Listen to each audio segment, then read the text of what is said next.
빛과 소금이라는 기독교 월간지가 있습니다.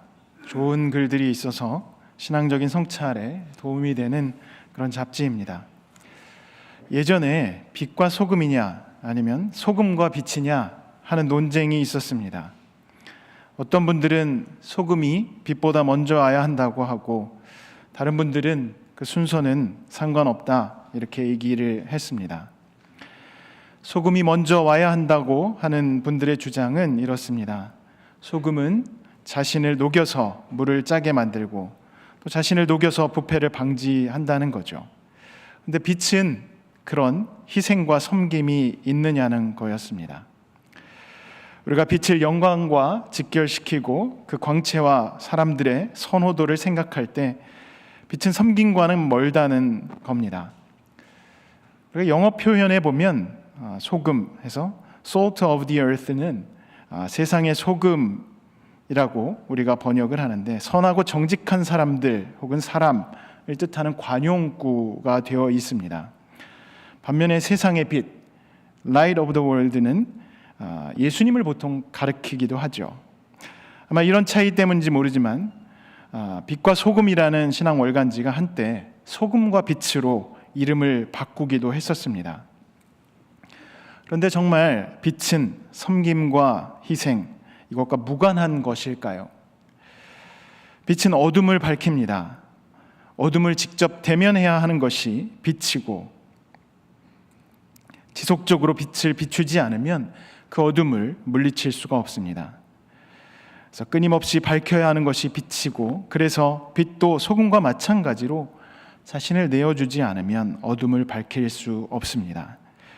그래서 소금과 빛이든 빛과 소금이든 순서와 무관하게 자신을 내어주면서 세상을 밝히고 세상을 정결하게 하는 역할을 둘 다 하고 있습니다. 오늘 본문 말씀에서 예수님은 우리에게 이렇게 단도직입적으로 말씀하십니다. 너희는 세상의 소금이다. 너희는 세상의 빛이다. 세상의 소금이 되어야 한다, 혹은 세상의 빛이 되어야 한다 라고 하시지 않았습니다. 그리스도인인 우리는 모두 소금이고 빛입니다. 그리스도인이면서 왜 나는 아직 소금이 아니지? 왜 아직 빛이 아니지? 이렇게 하는 질문은 어울리지 않는다는 것입니다. 우리는 이미 소금이고 빛입니다. 그리스도인이 된다는 것, 그것은 존재의 변화이기 때문에 소금이 되기에 노력하거나 빛이 되기에 노력해야 하는 존재들이 아닙니다. 그래서 우리는 빛과 소금입니다. 그래서 우리는 심심하면 소금님, 빛님 이렇게 불러도 되지 않을까 생각을 합니다. 고 유동식 선생님 호가 소금이었습니다. 그 소금은 물론 이 소금은 아닙니다. 검은고인데 줄을 달기 전 검은고를 소금이라고 합니다. 줄이 없는 검은고가 소리를 못 내는 것처럼 기독교인인데 제 소리를 못 내는 것이 소금이라서, 그래서 그렇게 호를 정하셨다고 했습니다. 아마도 그것은 겸손과 겸양을 표현하는 호였겠죠. 우리가 빛이 강렬하든 흐릿하든, 소금인데 큰 덩어리든 작은 덩어리든, 우리는 그 크기와 강렬함과 상관없이 모두 빛과 소금입니다. 빛은 어둠이 될 수 없고 소금은 설탕이 될 수는 없습니다. 그리스도인은 그 영향력 크기와 무관하게 빛과 소금이라는 걸 기억을 해야 합니다. 다시 말해서 우리는 분명한 존재 목적이 있습니다. 그리스도인은 빛을 내는 존재입니다. 소금의 맛과 역할을 하는 존재입니다. 그래서 바로 앞단락, 우리가 읽진 않았지만 지난주 성경 본문 마지막 단락에서 예수님은 자신을 위해 박해받는 일에 대해 말씀하십니다. 그래서 나 때문에 박해받는 너희는 소금과 빛의 역할을 이 세상에서 해야만 하는 바로 그 사람들이다 라고 말씀을 해주고 있습니다. 어둠과 어려운 가운데서 온전한 빛과 소금이 되어 그리스도를 드러내야 하는 것이 우리들입니다. 영국 성공회 윌리엄 템플 대주교는 교회에 대해서 이렇게 말했습니다.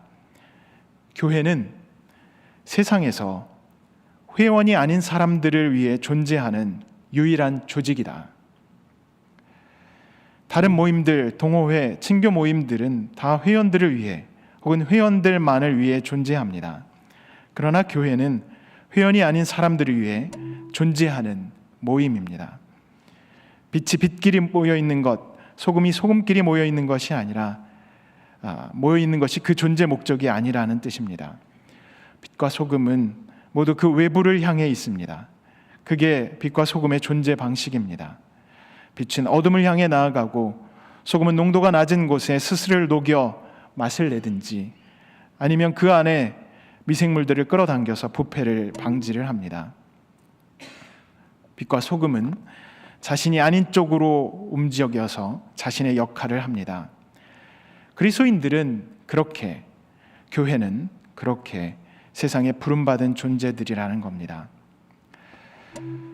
그러면 우리가 빛과 소금으로 나가야 할 세상은 어떤 세상일까요? 우리가 살아가는 시대를 분석하는 많은 연구들이 있습니다. 그 중에 하나가 앞으로의 시대는 평균 상실의 시대라고 합니다. 보통 우리는 평균의 삶, 보통 사람들의 삶을 안정된 삶이라고 생각해 왔습니다. 그래서 중간만 하자. 그리고 두터운 중산층, 이게 건강한 사회라는 것. 아마 이것은 이 평균적인 삶에 기초한 표현입니다. 그런데 이제는 이 평균이 큰 의미를 지니지 못하게 되었다고 합니다. 예전에는 품질이 좋으면서 가격이 저렴한 제품들을 선호했는데 이제는 초고가의 명품 아니면 초저가 가성비의 제품으로 소비가 갈린다고 합니다. 이렇게 극단화되다 보니까 평균이라는 것이 큰 의미가 없게 된 것입니다. 초고가 초저가의 평균은 중간값이겠지만 아예 비싼 것 혹은 아예 저렴한 것을 사기 때문에 중간값에 해당되는 물건, 그것들은 큰 의미를 갖지 못한다는 뜻이죠. 이 소비의 극단적 양극화는 구성원들의 또 극단적 양극화의 방증일 것입니다. 자산이 양극화가 심화되고 있고 또 인구의 고령화도 더 깊이 심화되고 있습니다. 취향과 삶의 가치가 다양해지면서 잡지의 종류도 많아져서 넓고 보편적인 이야기보다는 깊고 좁은 내용을 다룬다고 합니다. 그래서 이 현상을 N극화라고 부르기도 합니다. 너무나도 다양한 관심과 가치들이 대두되기 때문에 다극화를 넘어서 N극화된 사회가 된다는 뜻입니다. 평균적인 삶, 공통된 것을 추구하는 혹은 보통 사람들의 삶은 사라지고 긍정적으로 보면 다양하고 독특한 삶의 방식이 인정되는 시대가 되지만 부정적으로는 갈등과 분열, 서로 이해하기 힘든 상황이 심화될 것으로 예측이 됩니다. 그런 상황에서 더 많은 사람이 차별의 대상이 되기 쉽고 서로 가치를 공유하지 못하는 사람들 간에 심각한 충돌이 예상이 되는 거죠. 비유적으로 표현하면 어두운 그림자가 인류의 미래에 드리워진다는 것입니다. 생태계도 인간 사회의 이 못난 모습을 거울로 비추듯이 온화함은 사라지고 초강력 태풍, 폭염, 혹한, 폭설, 집중호우 이런 것들로 경고하는 것 아닌가 하는 생각도 갖게 됩니다. 우리 사회에서 인격이라는 단어가 있습니다. 근데 이 단어의 의미도 많이 변화가 됐다고 합니다. 예전에는 자신을 돌보지 않은 이타심, 관대함, 자기 희생과 같이 세속적 성공과는 거리가 멀고 자기 초월적인 가치들이 그 인격 개념의 핵심이었다면 이제는 인격이 그렇게 사용되는 빈도가 많이 줄고 있다고 합니다. 대신 극기, 투지, 탄력성, 끈기, 세속적 성공과 직결되는 가치들과 관련해서 인격을 많이 쓴다고 합니다. 자율성과 자기주도성은 강조되지만 희생, 헌신, 섬김은 뒷전으로 밀린다는 겁니다. 그래서 한 연구에 의하면 지난 수십 년 동안의 개인에 대한 표현들, 자신, 나, 먼저, 나 스스로, 나 혼자 같은 표현의 빈도수는 급격히 증가한 반면 공동체, 공유, 연합, 공공성 같은 이 공동체적 표현의 사용은 급격하게 감소했다고 합니다.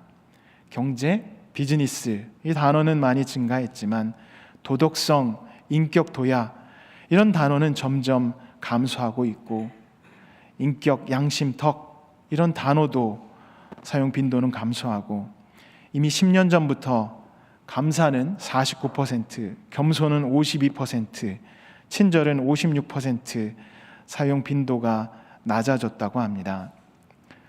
초월적이고 공동체적인 가치들이 약화되는 반면 개인과 또 확대된 개인을 위한 가치들이 더 부각되는 그런 사회가 되고 있는 겁니다. 예수님 시대에 예수님을 부인하던 율법학자들과 바리새인들이 만든 배타적 사회에서 그리스도인들이 살아가야 했다면 우리 시대는 이 개인으로 수렴되고 초월적인 가치가 약화되는 사회에 그리스도인들이 던져져 있다는 말입니다. 이런 시대에 우리는 어떤 삶을 살아가야 할까? 오늘 본문 말씀은 우리에게 빛과 소금 그 역할을 분명히 하라고 말씀합니다.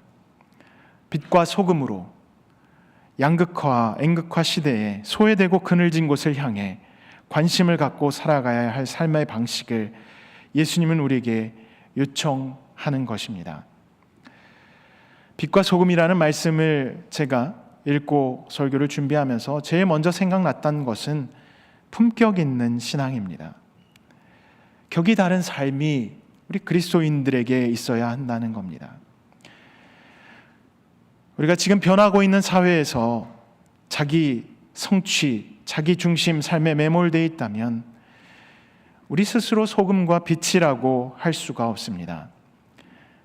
그 삶은 어둠과 부패의 언저리에 자기 보호를 위해 살아가는 그런 삶에 불과하기 때문입니다. 품격이 없죠. 그 삶을 제자들이 살도록 예수님이 원하지 않으셨습니다.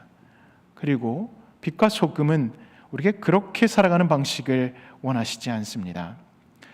그래서 예수님은 강한 어조로 제자들에게 마태복음에서 말씀하셨습니다.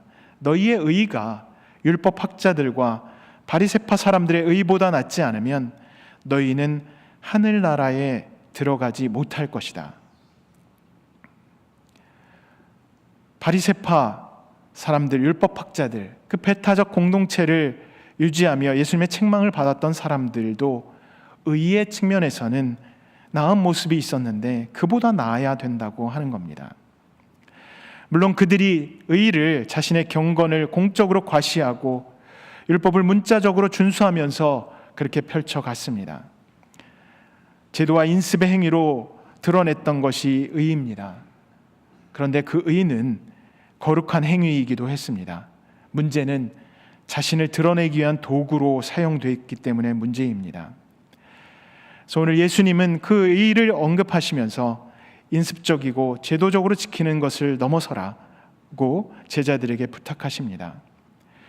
인습적인 의를 넘어선다는 것은 의롭게 사는 삶 자체가 하나님께 드리는 예배가 되는 것을 말합니다. 예수님을 따른다고 하면서 정의를 위한 열정이 없고 공동체의 삶을 개선하려는 하나님의 계획에 동참하기를 거부한다면 그 삶은 하나님이 시작하시고 예수님을 통해 모든 인간에게 펼쳐가신 하나님의 언약적 관계를 파기하는 것과 마찬가지입니다. 그래서 예수님은 복음을 전하면서 그들의 의보다 낫지 않으면 하늘나라에 들어가지 못할 것이라고 단호하게 말씀하고 계십니다. 그리스도인들이 의로움을 다른 사람들보다 더 낮게 드러내야 하는 근원적인 이유는 의로움 자체가 하나님의 거룩함을 드러내기 때문입니다. 그리스도인의 삶은 행복이 그 목적에 있는 것이 아니라 거룩함이 그 목적에 있습니다. 그래서 우리가 이 아침에 주님 앞에 나와서 예배를 드립니다. 예물을 드리고 거룩한 산 제물로 우리 삶을 드리는 이유, 나의 행복이 아니라 하나님의 거룩함에 동참하기 위함입니다. 그래서 우리는 예배 때마다 이 시대가 유혹하는 시험을 극복하게 해달라고 참회와 회개의 기도를 드립니다. 나를 위한 하나님, 나를 위한 예배, 나를 위한 교회. 이 유혹은 우리 신앙을 종교로 만들고 종교인이 되게 하며 결국 하나님 없이 나를 숭배하는 자기 종교로 전락하기 때문입니다. 나를 위한 종교가 아니라 하나님을 위한 신앙임을 온전히 고백하는 것, 그것이 우리의 예배이고 동시에 의로운 행동입니다. 하나님께서 우리에게 주신 생명과 이 창조된 세계에서 하나님께서 허락하신 복을 누리는 것 중요합니다. 그러나 우리 삶의 축복과 이 세계의 아름다움 뒤에 계신 하나님과 초월의 세계를 우리 시선에서 놓친다면 우리는 세상의 유익을 탐닉하는 그런 인생으로 머물 것입니다. 오래전에 존 스튜어트 밀이 강조했듯이 사람들은 시간의 흐름에 따라 더욱더 도덕적으로 되어야 할 책임이 있습니다. 어릴 때는 몸집을 키우고 지식을 쌓고 효과적인 삶의 방식을 추구하고 배워갑니다. 그러나 나이가 들어갈수록 우리는 더 훌륭한 영혼으로 거듭나는 훈련과 삶을 영위해 가야 합니다. 그 삶의 방식이 온전히 드러나는 그것이 의로운 삶입니다. 그게 빛과 소금으로 존재가 규정된 그리스도인의 품격 있는 삶이기도 합니다. 지난 1월 뉴스 기사를 보니까 미국 갑부들이 재산은 줄었지만 기부를 오히려 늘렸다는 보도가 있었습니다. 오렌 버핏 6조 7천억 원, 빌 게이츠 6조 2천억 원, 미국 자산가 상위 25인이 지난해 기부한 금액은 약 33조 4천억 원인데 주식시장이 호황이었던 재작년 기부 금액이 24조 7천억 원보다 많았던 것입니다. 놀라운 것은 그 자산가 25인의 재산이 1년 전보다 15% 감소했는데 기부 금액은 40% 정도 증가했다는 겁니다. 자신의 자산이 감소하는데도 이들이 기부 금액을 늘리게 된 이유가 무엇일까요? 그들이 기부를 더한 이유는 간단합니다. 필요로 하는 사람들, 어려움에 처한 사람들이 늘었기 때문입니다. 이전보다 재산은 줄었지만 물론 저희가 생각하기에 그 돈이 얼마나 되는지 잘 모를 정도라 이분들이 어떻게 생각할지 모르지만 그래도 더 많은 곳에, 더 시급한 곳에서 요청을 하기 때문에 그들은 기부를 더 했습니다. 그들이 어려울 때 더 기부하는 행위를 보면서 오늘 복음서가 말씀하는 빛과 소금, 빛의 소명, 소금의 사명, 그 감당하는 모습이 아닐까 생각합니다.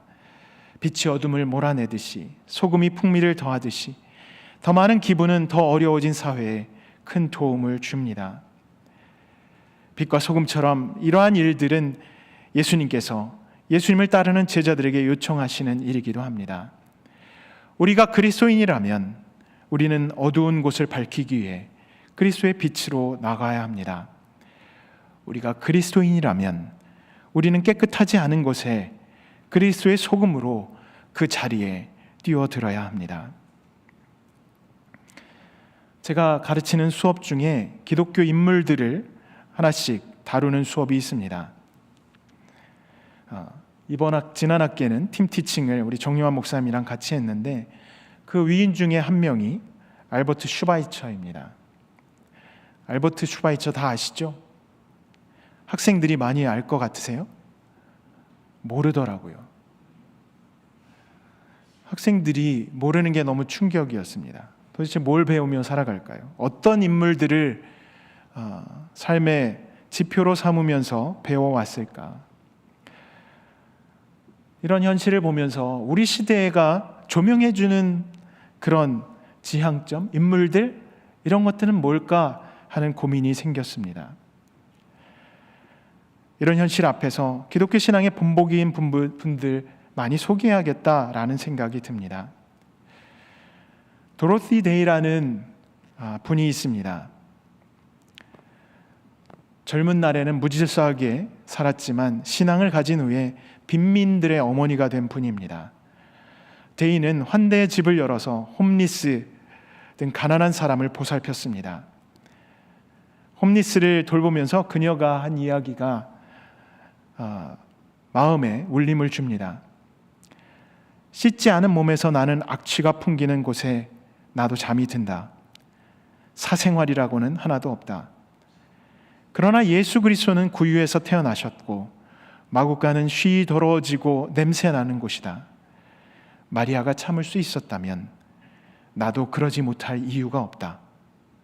이렇게 얘기를 하면서 홈리스들을 돌보는, 오히려 그녀의 표현을 이용하면 홈리스들과 함께 더불어 사는 삶을 살았습니다. 대인은 누군가에게 입을 옷을 찾아줄 때마다 그것이 기도하는 행위다라고 얘기를 했습니다. 그리고 숨을 거두기 전 마지막 일기에 참회 기도문 카드를 넣어 놓았습니다. 오 생명의 주인이신 주여, 제 영혼에서 게으름과 비겁함, 권력에 대한 욕망, 부질없는 말을 거두어 가소서.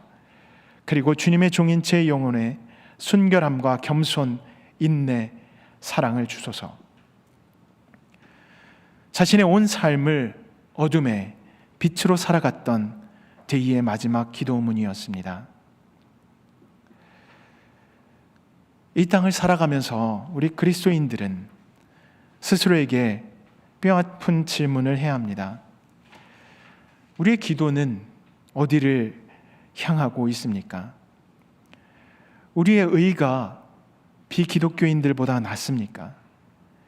기독교인의 삶은 일반 사회의 사람들보다 더 의롭습니까? 약자보다 더 특별 대우를 바라고 자신과 다른 이들을 차별하고 의로움보다는 이로움에 너무 경도되어 있지 않습니까? 한국교회와 신앙이 너무 저렴해져서 풍요의 늪에 허우적거리고 있는 것은 아닙니까? 우리가 빛과 소금이라는 주님의 말씀은 저렴한 신앙은 기독교 신앙과 양립할 수 없다는 선언입니다. 신앙은 품격입니다. 신앙은 고결함을 품게 하고 신앙은 고결함의 능력입니다. 신앙은 사랑하는 삶이고 사랑을 위해 끊임없이 성숙하는 것입니다. 그래서 신앙은 품격 그 자체입니다. 그래서 오늘 우리에게 주시는 예수님의 말씀을 한 번 더 새기면 좋겠습니다. 여러분은 세상의 소금입니다. 여러분은 세상의 빛입니다. 여러분의 빛을 사람에게 비춰서 그들이 여러분의 착한 행실을 보고 하늘에 계신 여러분의 아버지께 영광을 돌리게 하십시오. 내가 여러분에게 말합니다. 여러분의 의가 율법학자들과 바리새파 사람들의 의보다 낫지 않으면 여러분은 하늘나라에 들어가지 못할 것입니다. 주님이 우리에게 던지신 이 말씀을 기억하면서 묵상기도 하시겠습니다.